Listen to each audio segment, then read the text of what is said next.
Olá, boa noite, minha gente. Tudo bem com você? Tudo bem, aluno que está distante nesse sábado calorento? Nossa, como tá quente hoje, né, minha gente? Mas tudo bem. Ainda bem que a gente tem um arzinho, né? E liga até um ventilador, um vaporizador aqui para vir um pouquinho mais de umidade. Mas que bom que vocês estão assistindo e participando deste momento, de alguma forma, dessa atividade. Hoje nós vamos conversar um pouquinho sobre a nossa avaliação, que acontece na semana que vem, e aí depois, mais no finalzinho da aula, desse encontro, eu passo para vocês isso. Agora eu espelho a nossa apresentação para a gente falar um pouco sobre o conteúdo que foi programado lá no nosso plano de ensino para nós conversarmos. Então, o que, que nós programamos lá? Hoje, dia 25/9, nós colocamos o tema voltado para a questão do perfil, das características do comportamento empreendedor, numa abordagem nacional e internacional também. Então, o que, que a gente vai fazer? A gente vai trazer alguns autores do Brasil, também um estudo muito interessante e importante. Eu vou colocar esse aqui no silencioso, porque está fazendo barulhinho de WhatsApp, né? Muito chato. Nesse contexto das características empreendedoras. Então, vamos dar uma olhada nessa abordagem? Nós sempre temos e trazemos o Sebrae para falar um pouquinho de empreendedorismo para a gente, porque o Sebrae ele trabalha fortemente a questão empreendedora no Brasil todo e é muito importante esse trabalho do Sebrae, principalmente para pequenas, microempreendedores, né? E também empresas de médio porte, num contexto social e econômico. Então, à medida que essas pequenas empresas elas desenvolvem um papel na promoção social, elas estabilizam também a questão do trabalho, a questão de desenvolver mais e mais postos de trabalho para os municípios, tem uma política que trabalha a força propulsora desse desenvolvimento dessas comunidades, desses locais, desses municípios, cumprindo então um papel na geração de emprego, distribuição e renda para a economia nacional. Ainda nessa abordagem, é bacana a gente lembrar que as micro e pequenas empresas, elas são responsáveis por 67% do emprego para a população economicamente ativa no país, o que representa 20% do volume de riqueza gerado pela nação. Portanto, se essas pequenas empresas elas quebram, elas falem, elas fecham suas portas, isso traz um efeito gigantesco negativo para o Brasil. Por quê? Porque 67% da população que trabalha está empregada em pequenas e médias empresas ou são MEI. Então, é muito importante essa geração de emprego e renda para fazer com que a nossa economia ela seja saudável, para fazer com que haja menos violência nas cidades e nos bairros, que as pessoas tenham condição econômica de comprar os produtos da cesta básica, educar seus filhos, colocar seus filhos na escola e, de maneira geral, fazer com que o país cresça e também se desenvolva economicamente. Aqui nós trazemos, então, as considerações e conclusões de um estudo que eu vou abordar daqui a alguns minutinhos. Vou até pegar aqui o link, já devo abrir para vocês também esse link, porque é muito bacana. Esse estudo ele trata a característica comportamental empreendedora em proprietários de pequenas e médias empresas longevas. Que é isso? Empresas que duram muito tempo no Vale do Mucuri e Jequitinhonha, em Minas Gerais.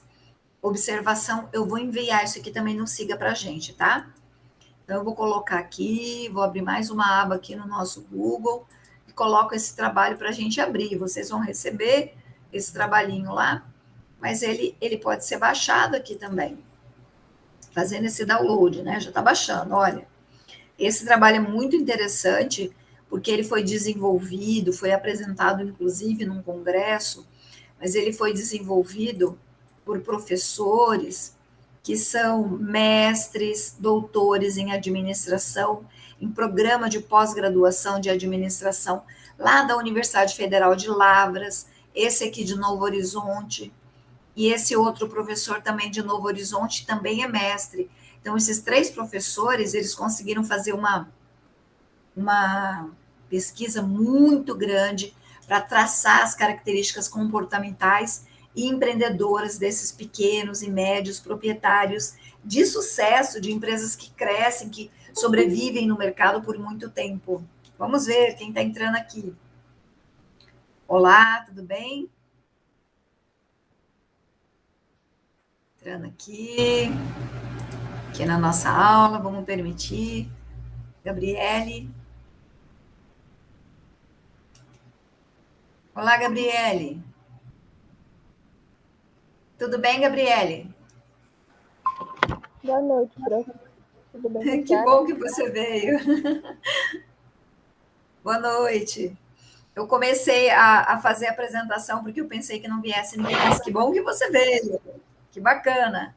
Tá tudo bem por aí, Gabriele? Tudo bem, graças a Deus. Só Então. calor demais. Calor demais. Eu falava no começo da aula, menina, tô pingando aqui. Você me permite um minuto? Acredita que eu esqueci de buscar minha água? Eu vou buscar um minuto, rapidamente. Eu vou lá, tá gravando aí, mas tudo bem, eu vou ali e volto no minuto. Todo mundo fica aí na boa, só um minutinho.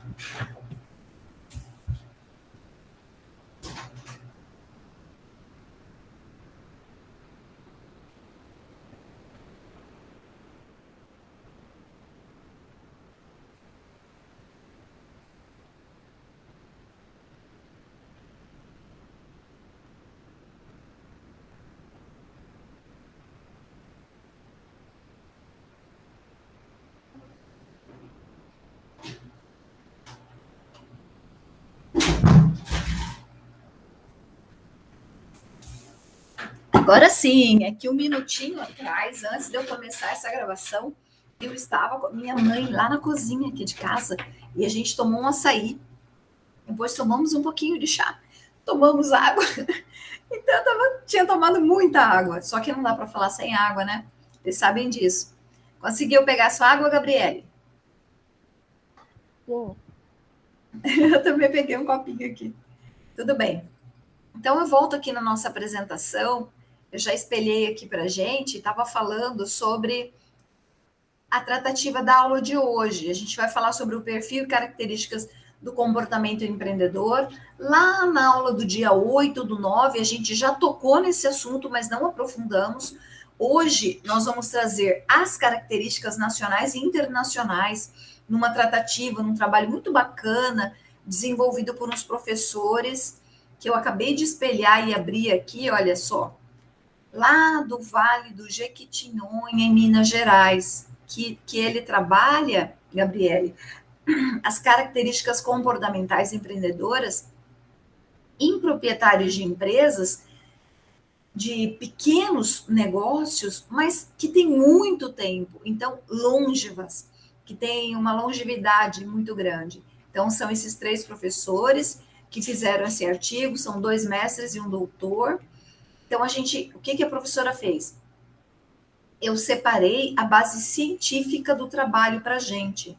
Né? Ele tem toda uma tratativa que eu vou colocar lá no Cigar para vocês, esse trabalho, trazendo Brito e Vasconcelos, o DIEESE, vários autores, o GEM também, que é o grupo que trabalha a questão do empreendedorismo aqui no Brasil, a questão do SEBRAE, o ponto de vista de PIB, de um autor chamado Maciel. Então, é um trabalho muito rico, que vale a pena depois, se você tiver algum tempinho, se vocês tiverem um tempo, olhar devagarzinho. E ele serve também como base para vocês referenciarem quando forem construir o TCC lá no futuro, tá?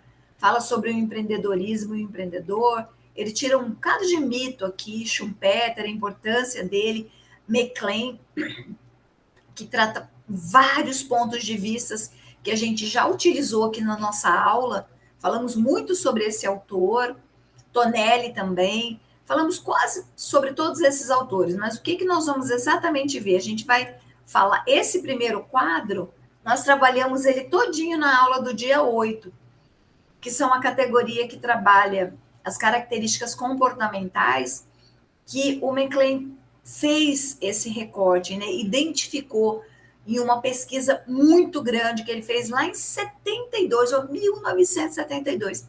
E todas essas perspectivas de comportamento continuam em voga até hoje, que é a busca de oportunidade e iniciativa, que o empreendedor precisa ter, a persistência, exigência da qualidade e eficiência no que ele vai fazer, ele deve procurar fazer sempre o melhor, até porque ele está fazendo com que uma empresa nasça, né, para o mercado, que ela se ative no mercado, a independência, a autoconfiança, a importância de correr riscos calculados, como a gente falou lá de Schumpeter nos primeiros dias, o estabelecimento das metas, a busca das informações, o planejamento e monitoramento sistemático. Toda essa abordagem que eu estou colocando aqui, Gabriele, também é algo já relacionado à nossa pequena revisão que a gente vai fazer, tá? Que a gente está fazendo, inclusive, para a prova. Essas características, algumas delas, elas caem na prova. Mas você vai ver que nós temos uma gravação, nós temos uma aula dela no início de setembro. A importância da persuasão e da rede de contatos, essas estratégias que a gente faz para falar, para explicar o nosso produto, para trazer as pessoas que são do nosso grupo, né, de relacionamento, familiares, que são do nosso contato, para começar a experimentar, a degustar, a observar, a falar, a criticar o nosso produto, o comprometimento, né? Que a gente tem que se sacrificar. Lembra que eu falei muito, né? Às vezes o empreendedor, quando a gente fez aquela analogia entre empresário, empreendedor e intraempreendedor. O empreendedor, ele é muito comprometido, às vezes ele tem que vender um carro, às vezes ele tem que se dispor de um bem para fazer com que a empresa dele cresça.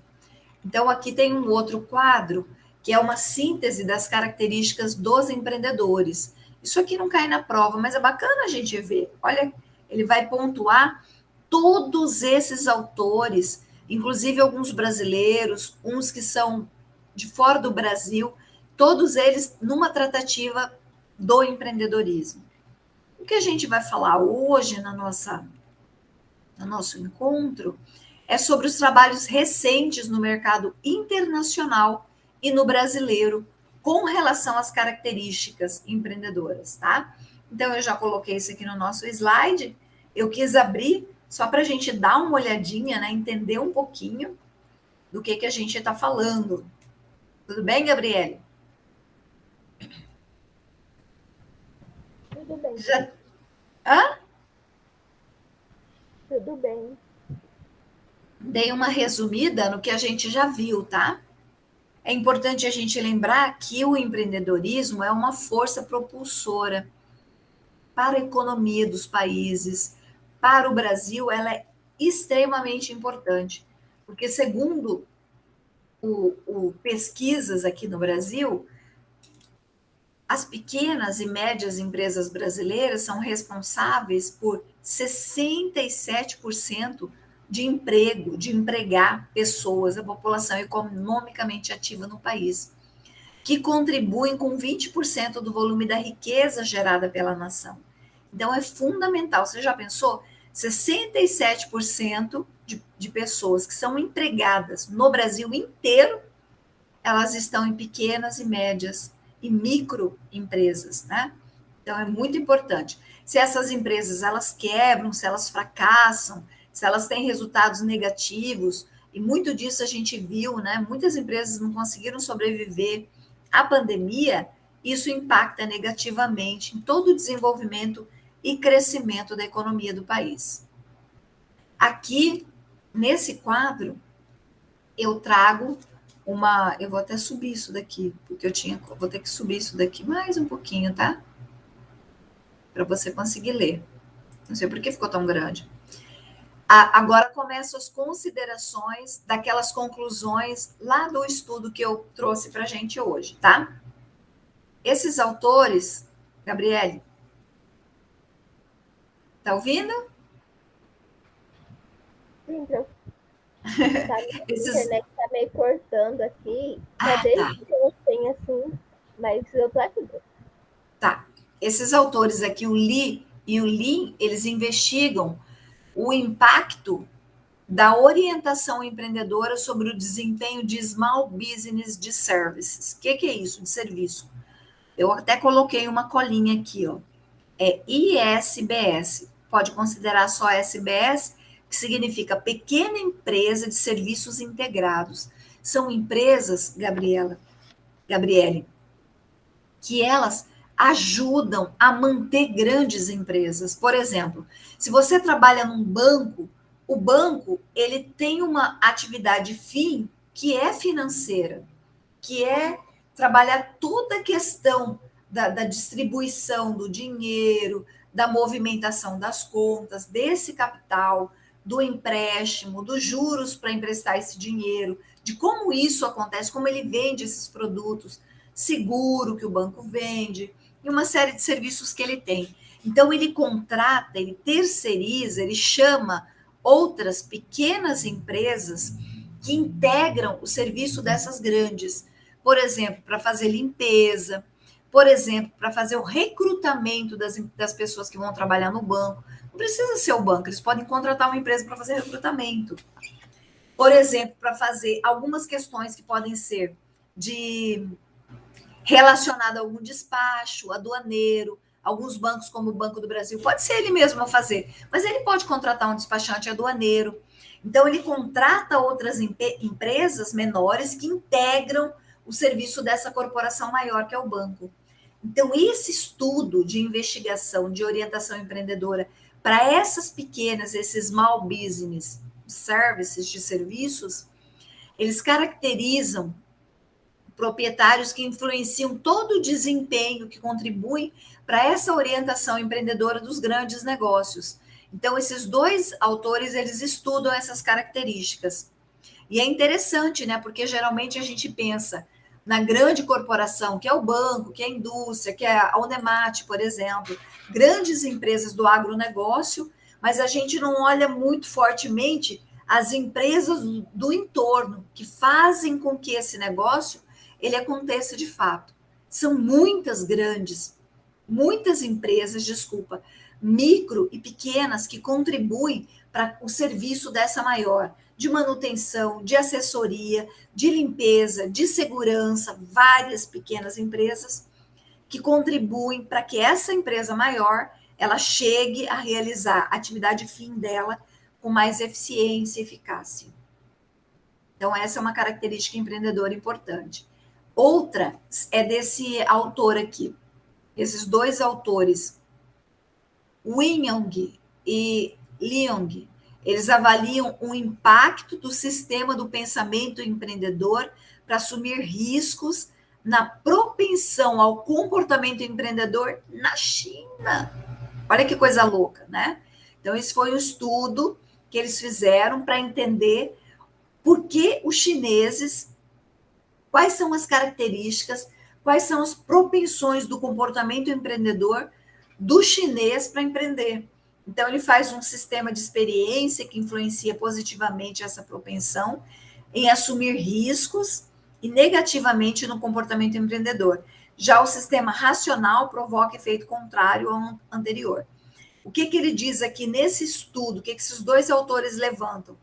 Ele fala que o sistema experiencial influencia positivamente na propensão em assumir o risco e negativamente no comportamento empreendedor. Porque a partir do momento que você tem uma experiência, por exemplo, vamos pensar na quantidade gigante de pequenos negócios que acontecem na China para suprir a questão alimentar.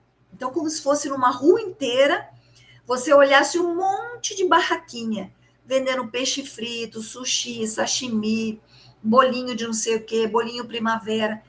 Muitos pequenos empreendedores trabalhando naquela rua inteira.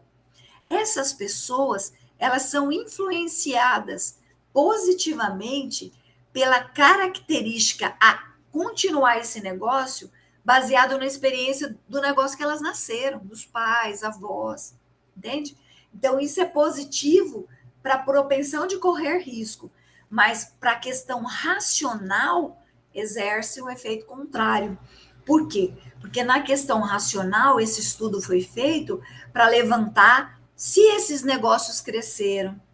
Se não cresceram, por que não cresceram? Por que não melhoraram? Por que não expandiram? Por que não viraram franquia, por exemplo? Entende? Então, o que tem que faz? Será que é só o governo? Será que é porque eles acreditam que só aquela experiência vão continuar fazendo isso? Então, esse estudo, ele é internacional também, e ele faz essa abordagem voltada para a experiência, como influência positiva para o risco e negativa para a questão da racionalidade, onde o objetivo é entender por que o negócio não cresceu. Interessante, né? Então, vamos para o próximo estudo da característica do comportamento empreendedor nacional e internacional. Esse aqui também é internacional. Gillings, Lopes, Santini e Eiler, lá em 2010, eles fazem uma análise para até que ponto o comportamento empreendedor influencia o tamanho do investimento e o seu retorno, que é o ROI, que é o retorno sobre o dinheiro que você investiu. Então, esses autores, também num cenário internacional, eles vão lá e falam, poxa, a Gabriele, ela recebeu 50 mil de acerto por ter sido demitida da empresa que ela trabalha. E ela investiu esses 50 mil num pequeno negócio, numa franquia. E hoje, ela consegue tirar, que sobra de fato do negócio dela, só R$ 1.000 por mês. Então, esse estudo, ele vai entender se esse comportamento empreendedor, como que ele está sendo, como que ele é racionalmente influenciado pela metrificação da resposta do investimento, do quanto que eu estou investindo e o quanto que precisa voltar para mim. E essa observação ela é muito importante, né? O tamanho do investimento e o retorno sobre o investimento mostram-se relacionados ao comportamento empreendedor. Então, é importante que a gente faça, na hora, antes de empreender, uma análise de mercado, mas uma análise de viabilidade financeira para a implantação desse empreendimento, desse negócio. Por quê? Porque ele precisa gerar um retorno saudável, né? Um retorno que pague realmente o seu custo de vida, que ele dê um retorno para a empresa reinvestir um percentual dessa entrada, né? Então, esse é um estudo também interessante do comportamento da característica empreendedora. Entendeu, Gabriele, até aqui? Estou entendendo. Beleza. Então, vamos para frente. Aqui, ainda o mesmo autor falando sobre a influência da cultura, o Lee e o Lee. E coloco mais um autor aqui, o Pathak. Eles estudam o efeito da cultura na orientação empreendedora, identificando aí as diferenças entre países. Ele vai lá e eles fazem uma seleção de países: Brasil, Argentina, Alemanha, China, países, e vão comparar a influência da cultura para identificar a diferença que existe na cultura dessas pessoas, desses países, nas características empreendedoras, que está relacionada à educação, aos hábitos, aos costumes, ao que a gente falou, acabou de falar do estudo que foi feito na China, relacionado à experiência vivencial da família, aquilo que o chinês já traz da família. Poxa, sempre deu certo. Meu bisavô vendia esse bolinho primavera. O meu avô vendia esse bolinho. O meu pai vendia e vende esse bolinho. Por que eu não vou vender? Então, ele simplesmente permanece com aquele produto. Então, essa característica cultural, ela é importante para ser identificada, porque ela vai personalizar e ela vai buscar entender um pouquinho melhor a diferença entre esses países. Também interessante esse estudo. Aqui, Welter e Smallbone examinam a institucionalização do comportamento empreendedor. Sabe o que é essa palavra aqui, Gabriele? Institucionalização? É um palavrão, né? Oi, Andressa, tudo bem? Oi, professora, boa noite, tudo jóia? Tudo bem. Quem sabe o que é essa palavra institucionalização? Ajudem a prof. Quando a gente está falando de instituições, nós estamos falando de empresas em diferentes níveis, em diferentes setores de atividade. Um banco é uma instituição financeira. A Unemat é uma instituição educacional. O Hospital de Nova Mutum, aí tem um pronto-socorro, um PA, é uma instituição de saúde. Então, a gente vai colocando, existem as instituições que trabalham o agronegócio na nossa região. Então, essas empresas, elas são instituições. E tem institutos também, né, que tem por finalidade, que não tem por finalidade o lucro. Então, a gente pode trabalhar várias formas de organizações. As organizações são empresas, né? Nós temos organizações que têm por finalidade lucro e organizações que não têm por finalidade o lucro, mas que precisam de retorno financeiro para existir. Senão não dá para comprar nem o papel da Xerox, né, da copiadora, não dá para fazer nada, não dá para pagar a energia do negócio. Elas são empresas e nós falamos, né, e gostamos dessa tratativa de olhar para as organizações, que são uma reunião de pessoas que têm um objetivo comum, e chamá-las de instituições. Então, hoje, o estudo da economia trata muito fortemente a institucionalização do negócio. E aí a gente vai entender o comportamento das empresas. A extensão em que a imersão do comportamento empresarial ocorre na organização, ela é genérica, em um aspecto distinto de ambiente de transição. Então, aqui, minha gente, o autor quer trazer para a gente essa questão que, se eu estou examinando, se eu estou olhando para essas instituições, para a organização, para o empreendedor que está lá dentro, para o comportamento empreendedor dele, eu estou observando a extensão, o quanto de imersão de estar dentro do comportamento empresarial ocorre de maneira genérica, né? O aspecto que distingue os ambientes de transição, como que isso se movimenta, qual é esse comportamento. Então, esses autores, eles falam sobre a importância dessa imersão, que é entrar dentro do comportamento empresarial para entender esses aspectos do ambiente e da transição do comportamento. Entenderam, meninas? Esses aqui são estudos... Sim? Eu não entendi muito bem, não, prof. Tá, então vamos voltar só mais um pouquinho. Vamos examinar aqui, ó. Esses autores, Welter e Smallbone, eles examinam o comportamento, eu vou só falar de outro jeito para ficar mais simples, examinam o comportamento empreendedor dentro da empresa, dentro da organização, dentro das instituições. Então, eles vão lá observar o comportamento empreendedor dentro das organizações, quase como quando a gente falou do intraempreendedorismo, né? Observando o quê? O quanto de dentro se eu for falar da Rosana, o quanto eu, Rosana, professora da Unemat, eu pratico, olha, a imersão, o quanto que eu estou dentro desse negócio. A gente costuma falar assim, se esse funcionário está vestindo a camisa da empresa ou não.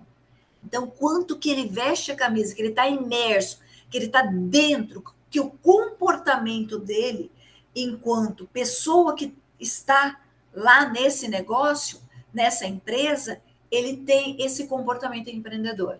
Lembra do comportamento empreendedor que a gente falou? Que a pessoa não fica esperando as coisas acontecerem, ela busca melhoria contínua, ela se importa com o que está acontecendo, busca a excelência do que ela vai trabalhar. enquanto colaborador que trabalha o intraempreendedorismo. É esse aspecto, mas aqui não está colocado como intraempreendedor, mas ele está colocado como o quanto que a gente está, a professora Rosana está imersa na Unemate. Como que é o meu comportamento? Como que esse meu comportamento impacta no que é genérico, no que acontece em todos os aspectos do ambiente que eu trabalho, na transição, na dificuldade, na transformação, na mudança, como, por exemplo, mudar rapidamente o nosso comportamento quando foi necessário entrar com uma aula online.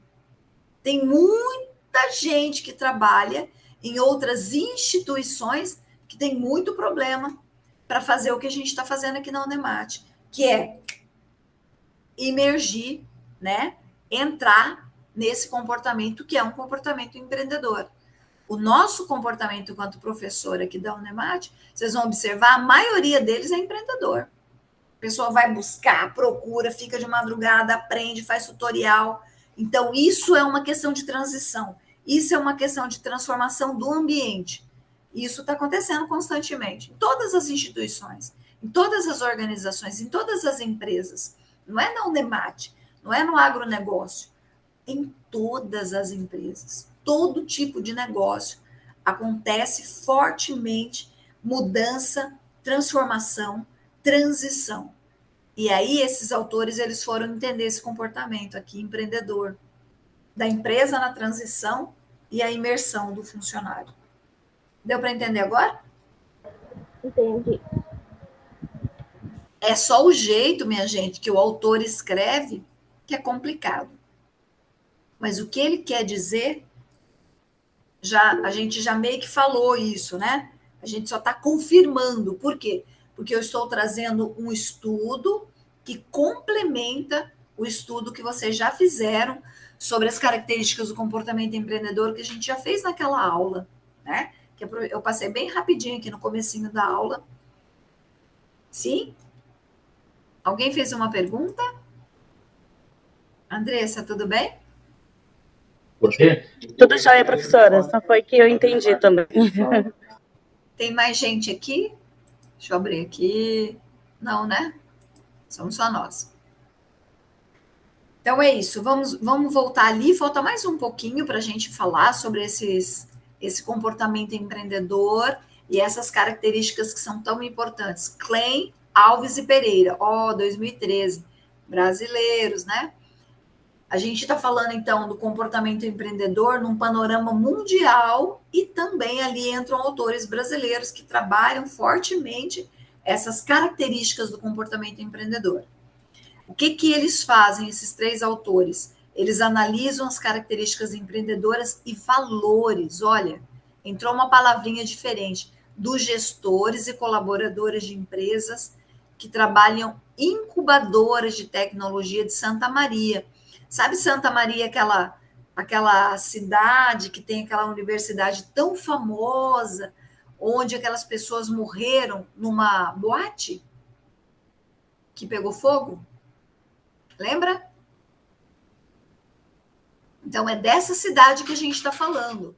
Esses autores, eles fizeram essa análise do comportamento, das características do comportamento empreendedor, tentando entender os valores dos gestores, das pessoas que coordenam, que gerenciam incubadoras de tecnologia. O que essas incubadoras de tecnologia geralmente fazem, minha gente? Elas buscam incessantemente trabalhar características de inovação, de criatividade, de despertar desse conhecimento, né? De uma tratativa voltada para o técnico. Às vezes, quando a gente está falando de tecnologia, de técnico, de inovação, a gente não está falando, pessoal, exatamente de tecnologia da informação, mas a gente está falando da tecnologia que tem no remédio, da tecnologia que tem na embalagem, do nosso pão, hoje que a gente compra de manhãzinha, né? Toda tecnologia que é utilizada em todos os ambientes organizacionais, de tudo. Então, eles vão lá, nessas incubadoras de tecnologia lá de Santa Maria, entender a realização, inovação o conhecimento técnico, a formação complementar e a escolaridade, a flexibilidade e valorização das oportunidades, os valores éticos, a lealdade e a autenticidade, a necessidade de desenvolvimento. Eles vão tratar todas essas características aqui, olhando para a incubadora, para esse tipo de valor aqui. Ó, será que o sujeito que trabalha é parte do comportamento empreendedor dele, que ele tem uma formação de escolaridade maior? Ou será que só com segundo grau ele já é uma pessoa que está buscando inovação? Qual que é a flexibilidade para valorizar, para achar que é importante buscar novas oportunidades, né? Tem gente que está com um pezinho, está com 18 anos de idade.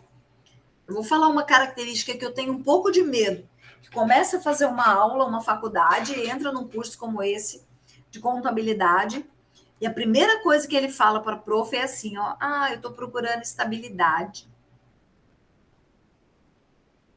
Eu quero fazer um concurso público para procurar estabilidade. Por isso que eu estou fazendo essa faculdade de contabilidade ou de administração. Eu fico um pouco triste. Por quê, minha gente? Porque o momento de vida de um sujeito entre 15 até 35 anos é um período de forte, de grande energia no corpo do ser humano, sabe? Você tem muita força para trabalhar.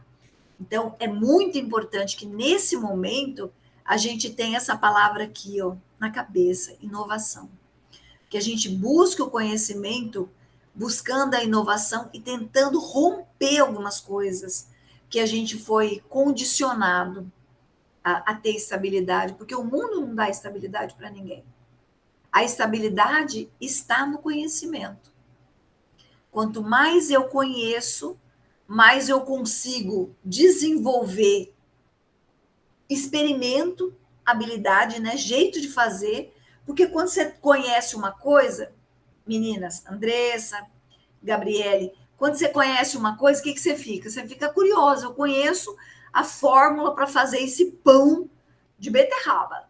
Eu fico curiosa em ir lá desenvolver a técnica do pão de beterraba. E aí, independente de eu ter pouca ou muita escolaridade, o que eu quero é a oportunidade de fazer um pão gostoso, fofinho, cheiroso, um pouco adocicado, com uma crosta crocante, meio avermelhado, que traga muita saúde para minha família e que eu possa depois embalar esse pão e vender por R$ 15 esse pão, não é? Então, essa é uma característica de inovação. Então, esses caras, eles foram buscar isso. O que era valor para esses gestores, colaboradores, nessas incubadoras lá de Santa Maria? Será que eles tinham essas coisas como importante? Exatamente esse comportamento que eu acabei de falar aqui do pão, buscando ser autêntico, com o que eles gostam, buscando entender essas necessidades de desenvolver mais expertise nessa área de atuação, independente se eu estou fazendo caneta, pão, caderno, copo, água tônica, celular, independente do que você está fazendo. Está incubando, significa que a gente está num período de 2 anos, onde uma escola, uma faculdade, uma universidade vão ajudar esse negócio a se desenvolver. Então, entender esse valor que está na cabeça desses gestores e desses colaboradores, eles acharam como fundamental. Bacana isso. O que vocês acham, meninas? Gostaram desse estudo? Sim ou não? Andressa? Fala um pouquinho, Andressa.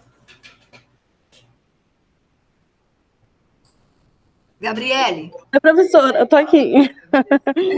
Tô aqui. Falei... Diz que tô aqui, tô prestando atenção ali no meu filho, mas tô aqui. O que você achou desse comportamento colocado por esses 3 autores? Você quer falar um pouquinho? Pode falar. Quer falar um pouquinho? O que você achou desse comportamento desses brasileiros que fizeram essa análise? O Gabriel? Acho que a inovação, né, professora? Ela tem que estar recente, sempre presente, na verdade, na vida, como teve dessas pessoas que citaram, né? da nossa também, leva isso profissionalmente, como pessoalmente também, a gente tem que se inovar, tem que buscar sempre as novidades que está no mercado, saber o que está acontecendo, né, o que ficou lá atrás, o que está presente, o que está por vir, e tentar ser atualizada todo dia. Isso mesmo, Andressa, parabéns. E você, Gabriele? Oi, tá me escutando? Como? Então, dessa parte da inovação também, eu acredito que inovação é igual felicidade, é só fragmento. Porque o que é novo agora, daqui 10 minutos já pode não ser, daqui um dia já deixou de ser uma coisa. O mundo tá muito rápido, muito acelerado, tá uma constante, assim, ó. Eu descubro alguma coisa hoje, aí amanhã já é uma coisa totalmente diferente, que é nova. A gente tem que estar sempre buscando estudar em várias coisas. Dessas inovações que a gente vê que é presente hoje em dia é o iPhone, né? Tem iPhone hoje que não aceita mais o WhatsApp, ele não suporta mais o aplicativo do WhatsApp, e aí você tem que trocar de celular, trocar de iPhone. Quando você compra o 11, já tem o 12, já tem o 13, já tem o 14.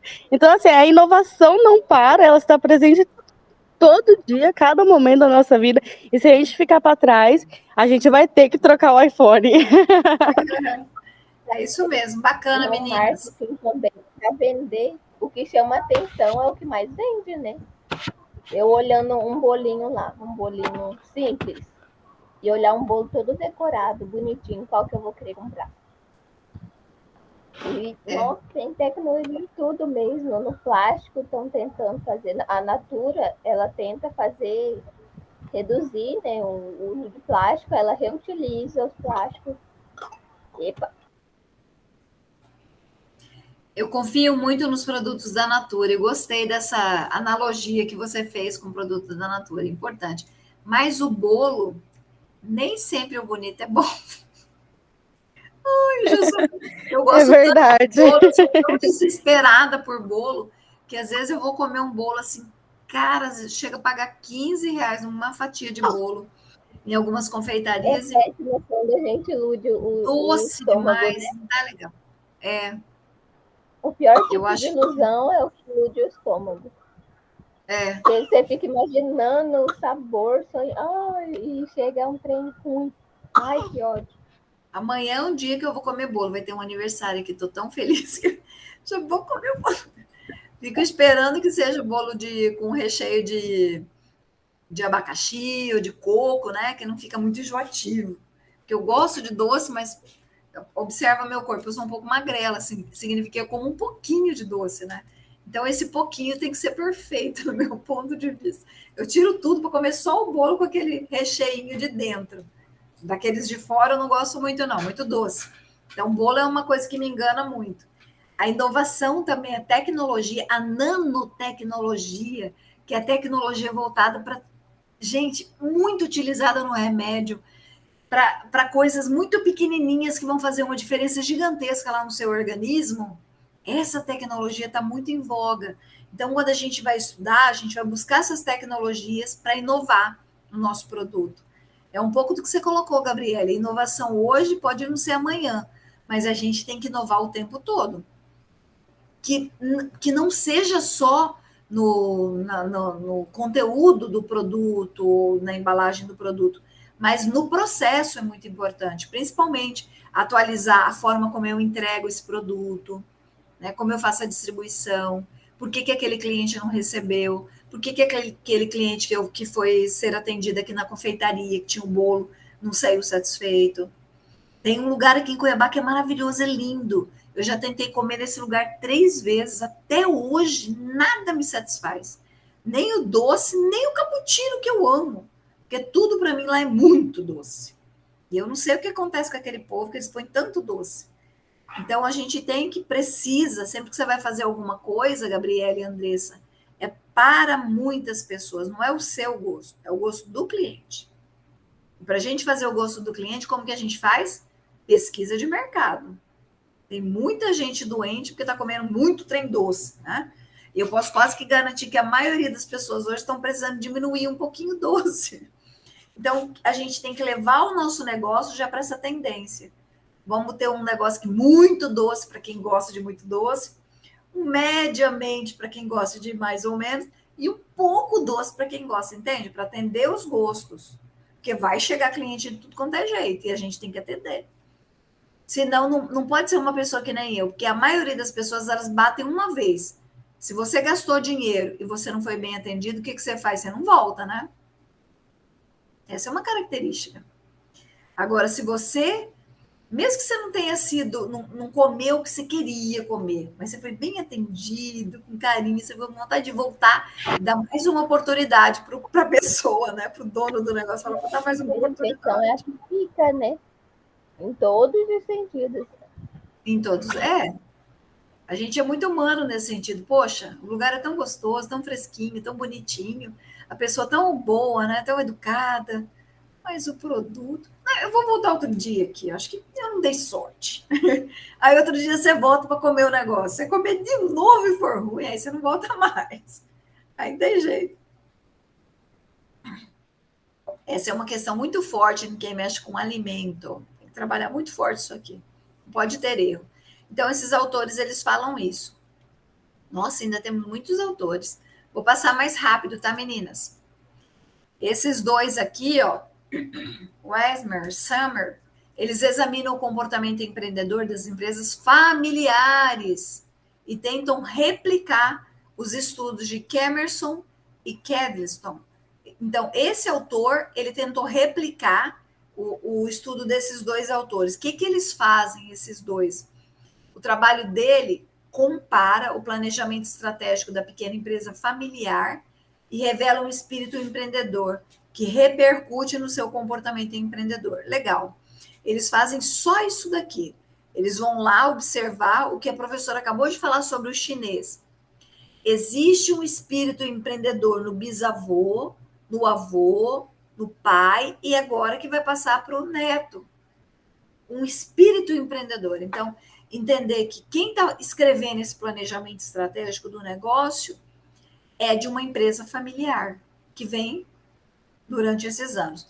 Mas se isso é empreendedorismo, gente, precisa de uma pitada de quê? De ousadia, de correr risco para fazer um pouco melhor. Essa é a característica empreendedora importante. Martinelli e Fleming, eles verificam a influência das características emocionais no comportamento empreendedor orientado a empreender. O que eles falam? Que a atitude de empreender é mais intensa em quem tem maior motivação, baseada nos seus componentes emocionais, de locus de controle interno, e ainda que possui maior independência. O que é isso? Isso é muito importante. A gente não vai encontrar comportamento empreendedor em pessoas que têm muito medo e que não controlam o seu emocional para arriscar, para investir. Essas pessoas, elas geralmente são mais seguras, porque o locus de controle interno não possui independência, que diz para ela assim, vai lá e faz isso. O que se não der certo, ao menos você aprendeu. Elas têm medo. E o medo traz a pessoa, é uma orientação emocional, traz a pessoa para um outro nível, que é, eu quero sentir segurança. Quando a pessoa quer muita segurança, ela tem medo de correr risco. Então, o risco dela é mínimo. O que ela vai fazer? Ela vai ser um empresário. Vai repetir, repetir, repetir. Sempre deu certo. Eu vou fazer isso. Até o dia que o negócio dela quebra, porque veio alguém e observou que tinha uma, outra situação para melhorar. Entendeu? Então, esses autores, eles estudam esse comportamento emocional, baseado no controle interno, na independência, no medo, na intensidade da emoção que o empreendedor coloca. Opa, aqui esses autores, eles relatam um comportamento para as empresas familiares numa participação efetiva da família, buscando esses efeitos positivos de governança, de orientação de longo prazo. Olha, famílias mais equilibradas, que levam esse negócio sempre de maneira mais orientada para coordenação, para gestão de longo prazo e de um empreendedorismo corporativo. Nós vamos encontrar grandes e fortes grupos familiares. Magazine Luiza, por exemplo, é um grupo familiar. Abriu para a Bolsa de Valores, mas nasce numa família orientada para o empreendedorismo, de tio, tia, sobrinho, pai, mãe, que vem desde montar uma lojinha até empreender nesse mundo corporativo de governança e orientação. E esse PRET e Nascimento aqui, eles identificam características presentes no modelo de gestão para a questão sucessória. Então, observar sempre, por exemplo, Gabriele tem um filhinho, né? Aí, ela vai montar a empresa para trabalhar bolos alternativos, que é para pessoas que não têm, que têm intolerância a glúten, intolerância à lactose. Então, vai trabalhar toda essa característica do bolo. E ela cria o filho dela ali naquele ambiente, experimentando, entendendo. Quando essa criança ela for suceder a Gabriele, o filho dela for ser o gerente desse, aí o negócio dela cresce, vai virar uma franquia para Vera, para Alta Floresta, vai abrir mais 5 lojas. E o filho da Gabriele, o seu filho, ele consegue entender o espírito empreendedor teu. Percebe? Ele cresce nesse espírito, ele tem essa recomendação, ele se aporta dessas características, dessas evidências, e isso faz com que ele dê continuidade num processo sucessório.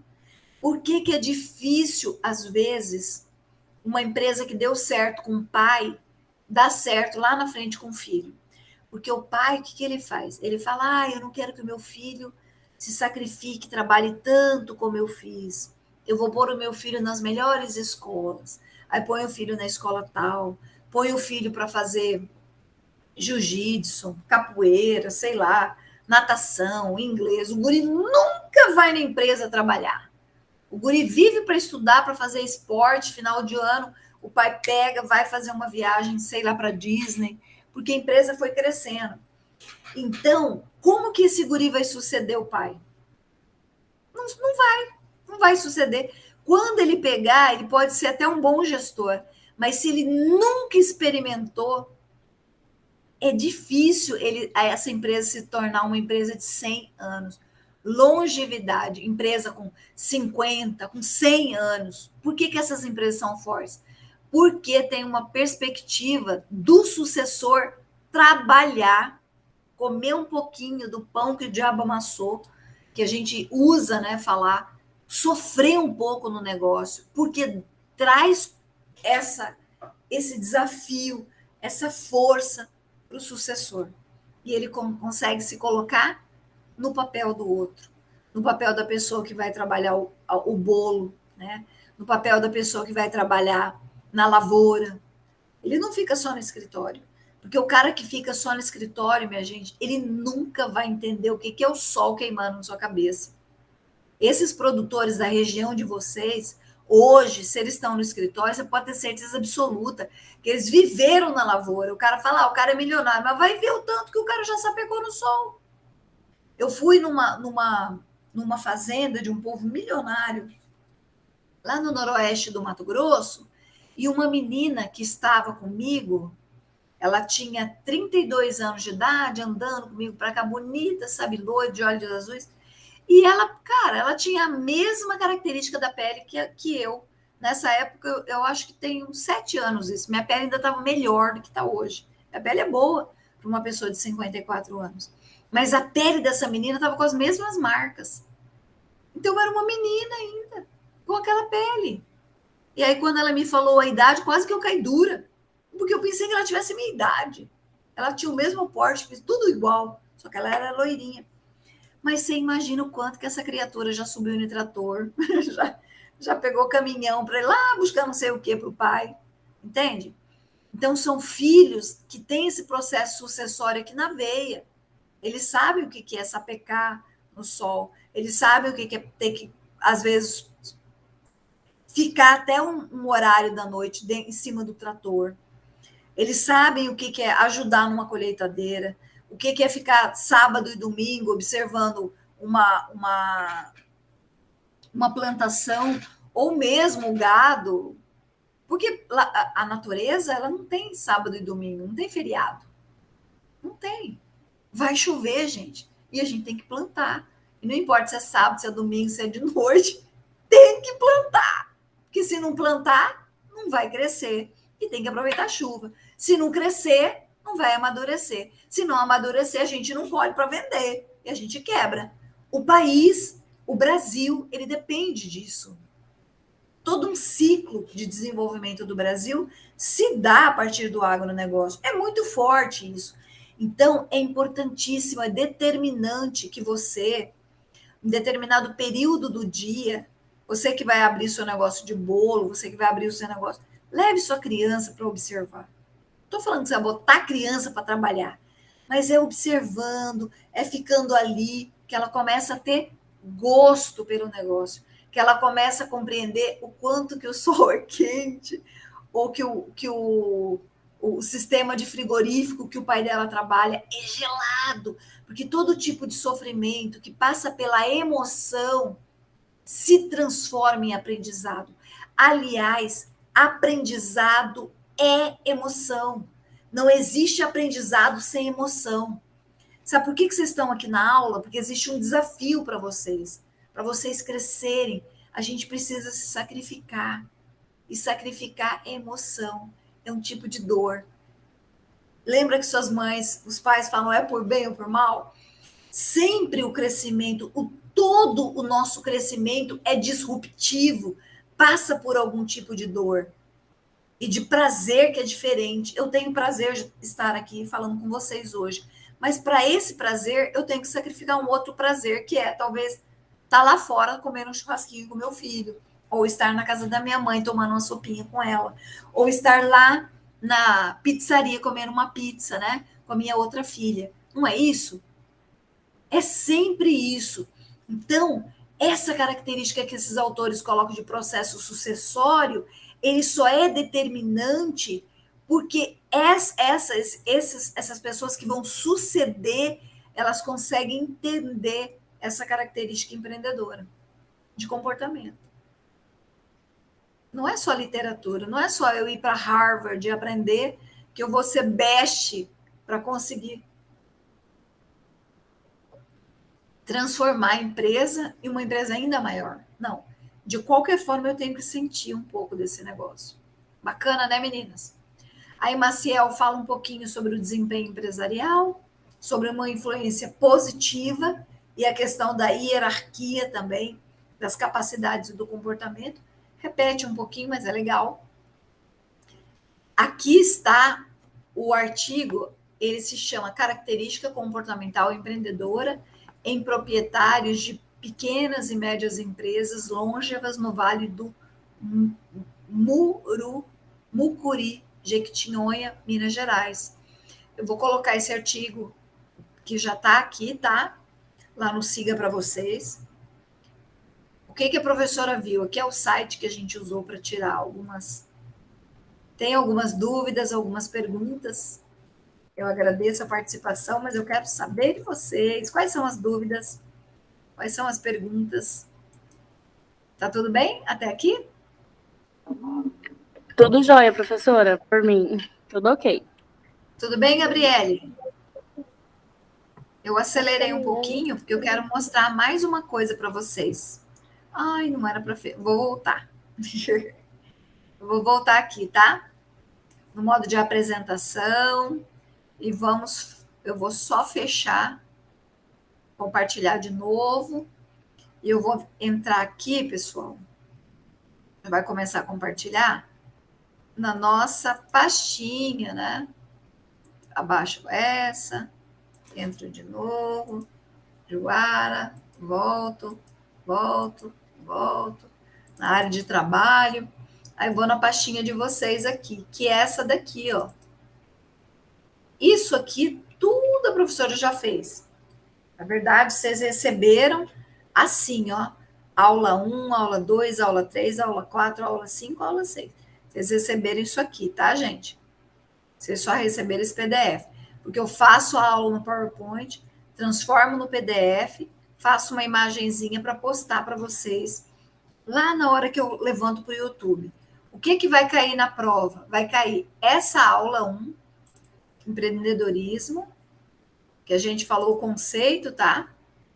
Básico de empreendedorismo. Esse material aqui, falamos um pouquinho sobre Schumpeter, sobre a disrupção, colocamos aquilo ali, falamos sobre Luke, o Sebrae, falamos sobre Drucker, Luiz Seabra, que é o dono da Natura. Este papel empreendedor na retomada econômica de Schumpeter de 1942, fundamental até hoje. Se você ler isso aqui, é igualzinho que a gente precisa. Fizemos essa aula aqui. Aí, na sequência, nós tivemos essa aula sobre criatividade e inovação. A professora colocou esses livros. Falamos sobre criatividade, inovação, o que é, né? Por que é importante inovar? Aí como que as organizações influenciam no desenvolvimento, que tipo de inovação que existe. Falamos sobre a importância do design thinking, do Canvas, do Business Model Canvas, de um pouquinho do nosso plano de negócio. E aí eu falei para vocês fazerem um exercício que foi entregue no formulário. Aí essa foi a aula 2. Vou voltar aqui. Aula 3. Nessa aula 3, foi o dia que houve esse encontro, a gente falou sobre a inspiração empreendedora, o empresário, o empreendedor e intraempreendedor. Aí a gente entendeu o que é cada uma, essa diferença, né, minha gente? Foi nessa aula que, aí, ó, esse processo cai na prova, prof, aqui, despenca, isso sempre cai, porque é o processo empreendedor do modelo de Timmons, é muito importante. E aí falamos sobre Dona Bela, todos os comportamentos empreendedores que a prof acabou de colocar, ó, né? Todos esses comportamentos. Hoje, eu não coloquei o comportamento, hoje eu trouxe a abordagem mundial sobre esse comportamento, sobre as características. Nessa aula 4, a gente falou sobre franquias, né, minha gente? Foi no dia 11. O que é franquia, como que funciona, o que é uma franquia independente, sobrevivência das franquias, o franqueador, vantagens e desvantagens. Falamos sobre royalties, tudo isso que é colocado, que é importante para vocês que são contadores. E na nossa aula, quinta aula, nós voltamos a falar um pouquinho, agora um pouco mais forte, sobre design thinking. O que ele é, as etapas, as imersões, prototipagem, teste, business model, Canvas, o que o Canvas é, né? Economia criativa e tradicional. Falamos sobre isso, e na aula de hoje a gente falou um pouquinho sobre o perfil empreendedor numa abordagem desse estudo internacional que trabalha as considerações todas nacionais e internacionais mais importantes. Tem mais que isso, mas eu só trouxe essas, então alguma coisa disso deve cair na prova, tá? Sobre as características do comportamento empreendedor. Entenderam, pessoal, até aqui? Como que vai ser a prova?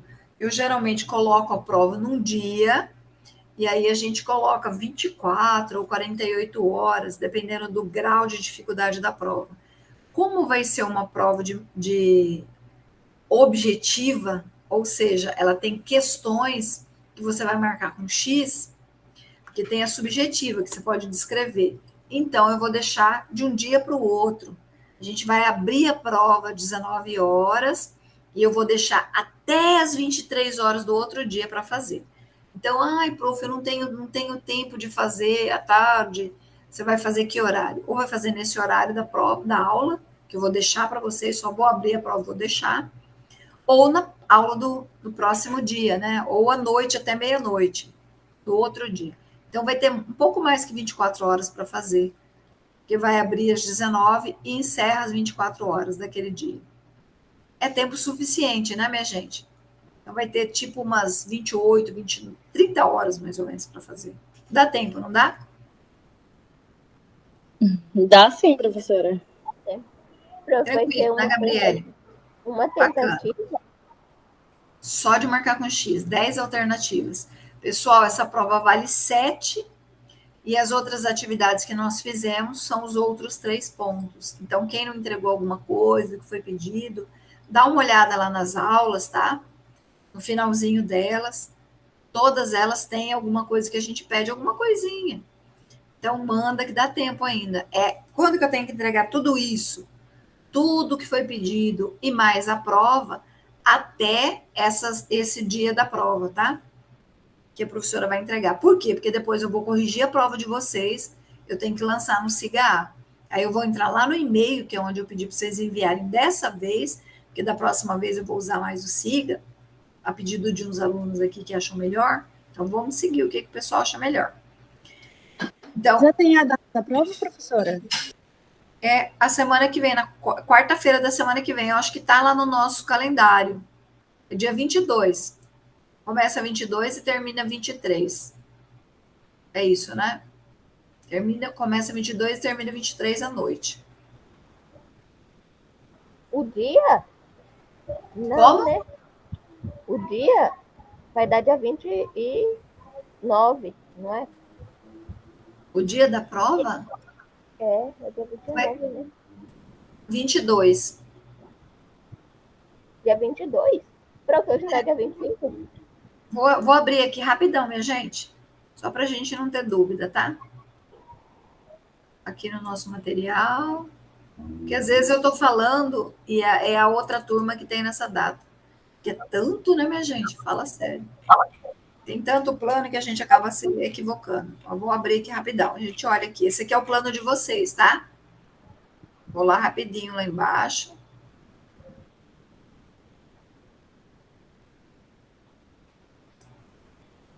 É de 1 a 29/9. Então, vai ter mais uma aula. Deixa eu olhar aqui, pessoal. Primeira avaliação é 29 a 30. É isso mesmo. Tem mais uma aula para vocês, tá? Oh, foi salvo pelo gongo agora, hein, turma? Nessa próxima aula, pessoal, a gente vai. Não vou mais voltar essa matéria, porque a gente já viu tudo isso, né? Hoje foi perfil e característica do comportamento empreendedor, a gente já viu tudo isso aqui. Eu não vou repetir, a gente já avança um pouquinho nas nossas atividades e na questão do plano, tá? Então, o que a gente não ficou certo aqui, o Canvas, professora, eu não consegui fazer. Vamos fazer. Volta lá e dá uma olhadinha no Canvas, tá? O que não conseguiu fazer, a gente dá uma olhada que tiver aqui, ó, nessa aula do dia 22. Combinado? Sim? Combinado, professora. Mais tranquilo, então. Opa, já levaram o susto aqui. Oh, Deus! Salve por Gabriele. Hoje não é dia 25? Ué, 25, então, gente, é 29 é semana que vem. Então, aí já Doida. semana que vem não vai ter outra aula. Tem. Vai ter outra aula. Acabou. A professora estava voltando na data lá, olhando o calendário para trás. Mas é esse aqui, hoje é 25. Então já semana Hoje que vem é prova, né? é prova dia 29. Isso aí, 29 e 30. Tá certo. Obrigada, Gabriele, mais uma vez. Salvou. É semana que vem, sim, a prova. Porque eu estava achando estranho. Você falou, eu falei, será que eu estou errado? Eu tinha olhado lá, antes, na hora que eu fui postar a notícia, falei, última aula. Porque sempre quando você vai postar, você tem que colocar lá. Você entra no material. Mas tranquilo, minha gente. Todo mundo entendeu. Já fizemos a pequena revisão. E também já temos o material todo praticamente revisado, porque se eu quiser voltar, é só voltar na aula, está gravado, está lá no nosso material no Cigarro. Tudo bem? Ok, professor. Dúvidas, podem enviar pelo WhatsApp, tá bem tranquilo, tá? Nem problema nenhum. Teve alguém que colocou alguma coisa aqui? Sim, prof, tudo certo, ok. Bacana. Então, nós encerramos e daqui a pouquinho eu coloco essa aula, daqui a pouquinho ou amanhã, porque eu não sei o que está acontecendo com o meu computador. Antes ele ia super rápido, agora está demorando para processar. Eu coloco no YouTube a aula e demora. É porque tem aquela questão do direitos autorais, né? Então demora para processar. Às vezes demora 40 minutos a 1 hora para processar, mas está tranquilo. Tudo bem, minha gente? Então, eu vou sair aqui do modo de apresentação, de gravação, desculpa, interrompendo a gravação. Qualquer dúvida, entre em contato comigo.